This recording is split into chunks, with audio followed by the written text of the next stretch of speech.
Hi, நம்ம இப்போ பார்க்க போகிறது IVMS 4200 இன்ஸ்டாலேஷன். செட்டப்பை ரைட் கிளிக் பண்ணி ரன் அஸ் அட்மினிஸ்ட்ரேட்டர்னு கொடுத்துக்கலாம்.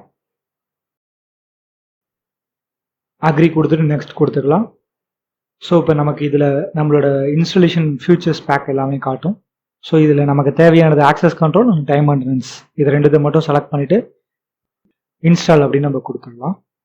ஸோ இதை இன்ஸ்டால் கொடுத்ததுக்கப்புறம் இன்ஸ்டாலேஷன் ஸ்டார்ட் ஆகிடும்.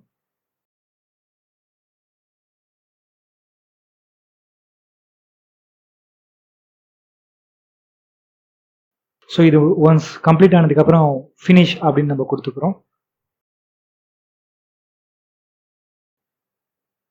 ஸோ இப்போ IVMS 4200 ஓப்பன் ஆகிடுச்சு. ஒரு யூசர் நேம் பாஸ்வேர்ட் மட்டும் நம்ம கிரியேட் பண்ணிக்கலாம். இது இந்த சாஃப்ட்வேருக்கான user name and password. So இதில் இந்த ஆட்டோ லாகின் அப்படிங்கிறத கிளிக் பண்ணிவிட்டு லாகின் பண்ணிக்கிறோம். 3 செக்யூரிட்டி கொஸ்டின்ஸ் கொடுத்துக்கிறோம் ஃபார் பாஸ்வேர்ட் ரீசெட் பண்ணுறதுக்காக.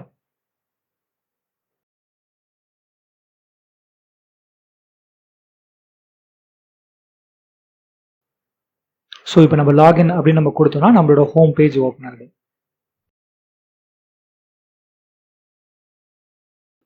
இதில் டைம் மெயின்டெனன்ஸ் அப்படிங்கிற விசார்டை எனேபிள் பண்ணுறதுக்கு எடிட் ஹோம் பேஜ் அப்படிங்கிறத கொடுத்துக்கிறோம். இப்போ அந்த டைம் அண்ட் அட்டெண்டன்ஸ் அப்படிங்கிற ப்ளஸ் சிம்பிள் கிளிக் பண்ணிவிட்டு ஃபினிஷ் அப்படிங்கிறது கொடுத்துட்றோம். டிவைஸை எப்படி ஆட் பண்ணுறது, பர்சன்ஸ் எப்படி ஆட் பண்ணுறதுங்கிறத அப்கமிங் வீடியோஸில் பார்க்கலாம். தேங்க்யூ.